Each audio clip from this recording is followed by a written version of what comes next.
if you're the Raptors, you got to feel good about the way Game 2, for the most part, ended. Not trying. Hey, Blake, you got us? Yeah, I'm here. Hey, there he is. All right. Hey, that's my bad. I'm learning how to use the phone still. Blake, I'm Kyle. He's Jay. And how are you enjoying San Francisco so far? Oh, it's great. I've never been here before, so getting a day yesterday where all they had was practice was pretty nice. Did you do any sightseeing? Yeah, a little bit. I mostly just kind of bounced around. I worked at a couple different coffee shops, checked out a brewery, got some good Mexican food. Oh, I love it. That's perfect. Well, you're out here covering games 3 and 4 of the NBA Finals, and as I was saying before you came on, the Raptors have to feel, I mean, as much as Game 2 could have really gotten away from them, they have to be feeling pretty good about the way they finished that game. A lot has been made of that box-and-one defense. Do you think that's something that they continue with going into Game 3, or do you think they make a different adjustment? No, I don't think you can do, especially if Clay plays. I just don't think you can get away with that for very long. It's such a big bet that there's only one guy on the floor that can hurt you, and you give Draymond and DeMarcus Cousins and Steve Kerr a little bit of time to think about how to approach that. I can't see it lasting for more than a few possessions. This one, I do think they'll be out to try to make a few different adjustments. They would probably like to not have to go quite as gimmicky this time around. Blake, Marc Gasol and Pascal Siakam were really non-factors on the offensive end in Game 2. What are some of the adjustments Nick Nurse is going to need to make to get those guys more involved on the offensive end in Game 3? Yeah, with Gasol, there are a couple things, and his aggression level on the offensive end has kind of been up and down throughout the playoffs, and it's usually a pretty good indicator of how the Raptors' offense is going to go. With the Warriors trapping Kawhi as they are, Gasol needs to present better to kind of give him those outlets, those release valves. And then for Gasol, I mean, really, sometimes it's as simple as being aggressive, looking for a shot, taking those pick-and-pop threes, taking those free-throw line jumpers, even if they're not hyper-efficient shots in a vacuum, that might be all you get against the Golden State defense. For Siakam, I think it'll probably be trying to use him a little more dynamically. In Game 1, they used him a bit as the pick-and-roll ball handler. They used him a bit in dribble handoff, kind of things to get Draymond moving so that Draymond couldn't just help off of him in the corner and then scramble out and recover. They'll probably try to get him involved in more interesting and fluid ways rather than, the ball swings to him in the corner and he attacks one-on-one. Talking with Blake Murphy of The Athletic. Blake, Kawhi Leonard says he's 100%. Are you buying that based on what we've seen early on? And if he is, do you expect him to guard Steph Curry a little bit more tonight, especially if Klay Thompson is either out or hobbled? No, I don't think he's 100%. I think he's, as close to 100% as he might get until this all ends. He kind of followed up the 100% thing with it's the playoffs and he's on the floor, so no excuses. I don't think he's all the way there. In terms of him guarding Steph, so far the Raptors have preferred, if they're going to do that, to have Kawhi guard Draymond, and then they can switch those pick and rolls.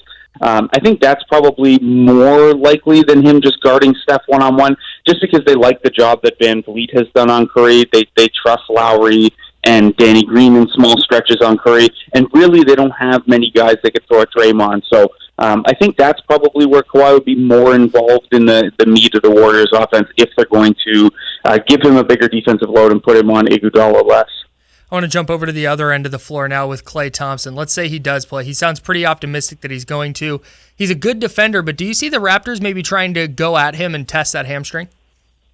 Yeah, definitely. Especially, I don't think, if he plays, I don't think the Warriors will go back to Thompson being Kawhi Leonard's primary defender. That worked fairly well in Game 2, but if he's hobbled, I don't think they'd want Kawhi going one-on-one against him. But what it does offer then is, not only do you have Steph Curry, who you can try to test with some pick and roll and try to get some switches. If Klay Thompson isn't 100%, you can maybe try to attack him there too. In Game 2, the Raptors came out and they attacked DeMarcus Cousins in pick and roll for the first 8 or 10 possessions of the game. So there are then a couple of spots on the floor the Raptors might be comfortable attacking, and then for Golden State, that means picking up in transition and matching up that way gets a lot more complicated because there are a couple potential mismatches around the floor for either Kawhi Leonard or Pascal Siakam to hunt a little bit. So, I think what that would do is make it more of a matchup-seeking game for the Raptors, whereas for most of the playoffs, they've just kind of ran their offense, and if it devolved to it, Kawhi would just attack. This will be more kind of intentional, more surgical. Okay, let's get this mismatch and let's attack it that way. Blake, if Clay is out or extremely limited on offense tonight, there's a really good chance the Warriors could try to run a lot of offense through DeMarcus Cousins. Do you see that, A, being a thing, and B, how do the Raptors adjust to Cousins possibly being a focal point of the offense in Game 3? Yeah, I think they'd have to if Clay doesn't play, and the biggest thing might be using DeMarcus Cousins, not just as a scorer, but as a playmaker, running some stuff where he has the ball at the elbows, and then you're running Curry off of screens off the ball, maybe some Draymond, DeMarcus action to kind of leverage their size and playmaking. For the Raptors, I think, not that DeMarcus Cousins being there and being good is a good thing for Toronto, but if you're looking at potential matchups that Marc Gasol can do well in, DeMarcus Cousins is the type of player he has a pretty long track record of and has had a playoff full of defending pretty well. He's a big body. He gets his hands into passing lanes. He's mobile enough to stay with Cousins on the perimeter. So I don't think the Raptors would sell out too much there. They probably show their soft doubles in the post if Cousins was trying to play make out of there. They've hard doubled guys like Thompson and Curry for most of the playoffs. With a Cousins-Gasol matchup, I think you'd see probably a softer double designed to get some turnovers. But really, it would still come down to what they're doing with Steph running off of all those off-ball screens around Cousins. So that'll probably be where their primary focus still is, even if Cousins is going a little bit offensively. He's Blake Murphy of The Athletic Toronto. He's the Raptors beat writer there. You can follow him on Twitter at Blake Murphy ODC. Blake, Kyle Lowry's been mostly a non-factor through the first couple of games, at least on the offensive end. Can the Raptors win this series if he continues averaging 10 points on 30% from the field? Yeah, I don't think so. Lowry has a lot to his game that allows him to be effective and have an impact without scoring. I thought Game 2 was maybe the worst game he's played in the postseason. He had that scoreless Game 1 against the Magic, but he was still defending really well and being a playmaker and kind of doing all the little Lowry things that make him him. Those things were a little absent in Game 2, and I think he got frustrated with the whistle over the first two games. I think he made some careless mistakes, like his sixth foul on Cousins underneath the basket. He'll have to clean up those little things. Not only the Raptors need not only for him to score and shoot a little better, but they need him on the floor and they need him playing like himself defensively, and that wasn't the guy that was there in Games 1 and 2. They could probably get away with Lowry putting up 14 points on okay efficiency, but this version of Lowry that they saw the first two games is, they need something more from him.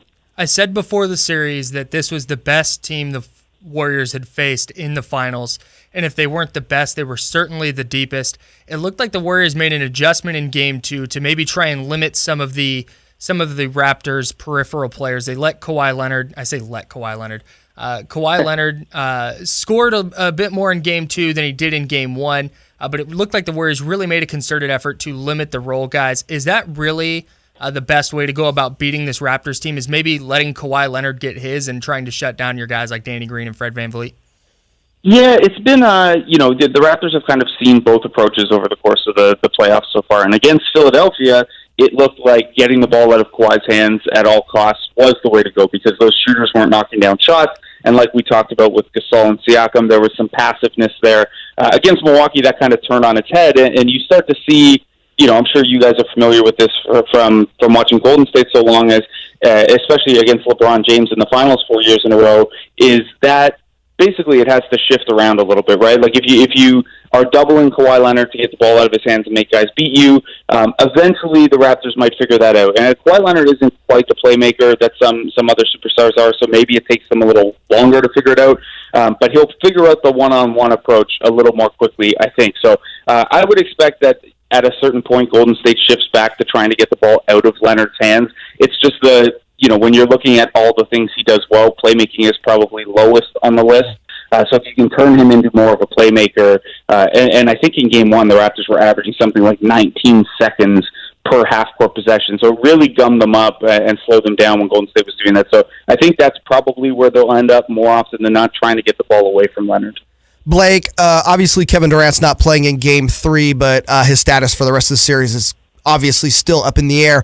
Have the Raptors been doing any planning when it comes to whether or not if they're expecting Kevin Durant to play, or are they just kind of taking it game by game, and if he happens to get the call one game, they're just going to make adjustments on the fly?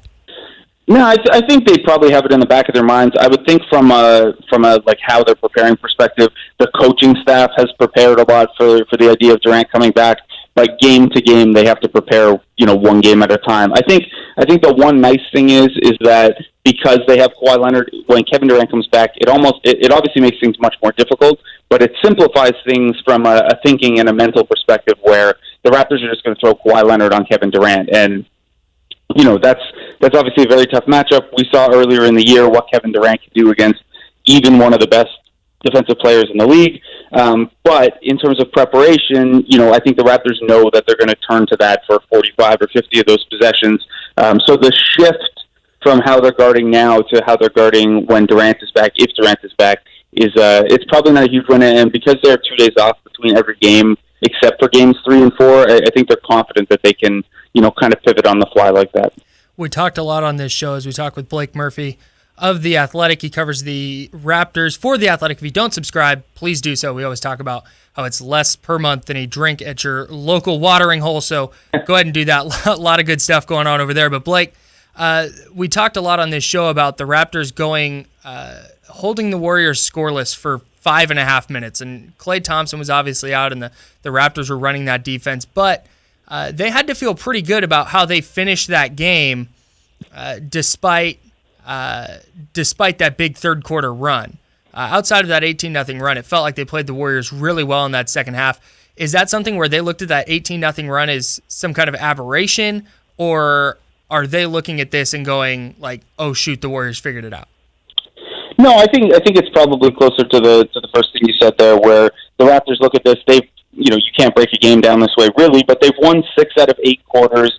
The first game defensively, they held the Warriors to something like a 20th percentile half-court offensive performance. So they turned the Warriors into the worst possible version of the Warriors in game 1, at least the half-court. And then, like you said, in the fourth quarter, they kind of slowed them down and gummed them up. So I think the Raptors probably have seen enough good stretches from themselves defensively to still kind of have confidence in the series and know what they need to do to approach it. Now, obviously, doing it against Golden State and with the kind of mental exhaustion that they force on you with how dynamic all of their offensive sets are, that's a different question. But I think the Raptors are probably, they knew that the series was going to be tough and that the margin for error was slim.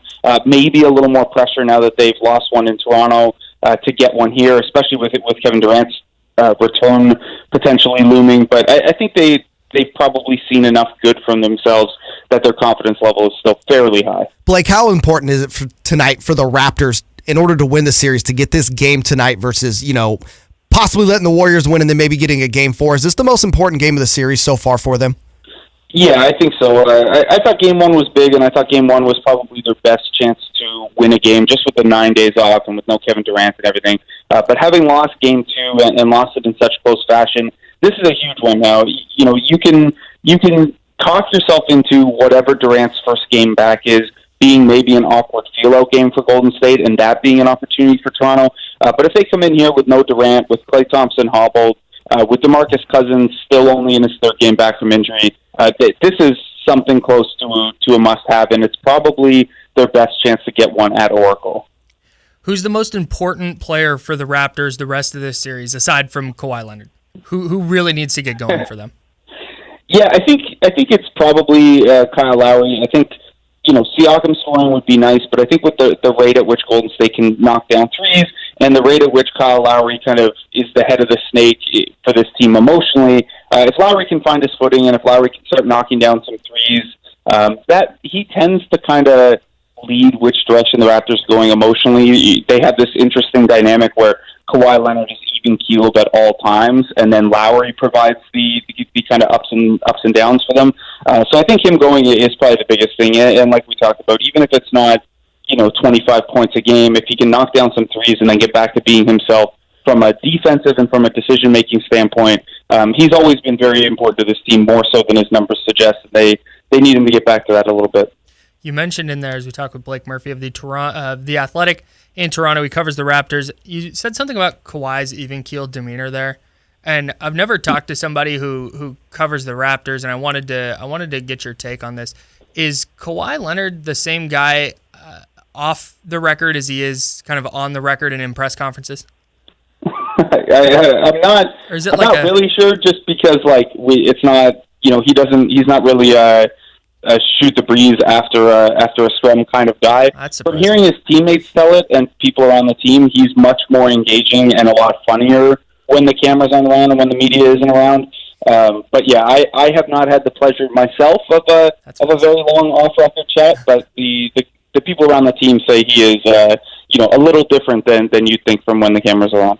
Blake, all right, before we let you go, I have to ask, who do you have winning Game 3 tonight? Yeah, I will probably take the Raptors in this one. Just like I said, I think it's their best chance to get one in Oracle, and especially if Clay's banged up. I picked Warriors in 6 before the series, and I haven't come off of that really. I think that requires probably Toronto to win one of these next 2 games, and I think this is probably their best chance to get one here. Last question for you, Blake, is we'll let you go this morning. Do you foresee Kawhi Leonard re-signing in Toronto, or is that still up in the air? I will say that I think the Raptors have checked off every box that they possibly could. I think they came into this with 3 ways to convince Kawhi Leonard to stay. One being money; they can offer him more and more security than anyone else. The second one being the trust of the organization and the medical staff, which they've kind of knocked out of the park. And then the third one is showing him he can win here, and making the NBA Finals and having a competitive series probably goes a long way to that. I can't purport to know Kawhi Leonard and what he's thinking. I don't think anyone does. It might come down to he really wants to live in LA, but I think from the Raptors' perspective, they have done everything they possibly can, and they, if he does end up leaving, then they'll feel good about the way they try to convince him throughout the year. It's probably honestly a coin flip at this point, and if they win the title, when's the last time a star player left the championship team, right? Yeah, it's Never. absolutely right. It's actually never happened. I've thought about that before. I felt like there was an answer there that I was supposed to throw out, and there's not. There's not one. So he's Blake Murphy. He's a volume writer and hesitant shooter. That's fantastic. That's so good. He's a Raptors reporter for The Athletic in Toronto. Blake, thanks so much for carving out a few minutes, and enjoy the game tonight. Yeah, thanks, guys. Thanks for having me on. You're listening to The Drive.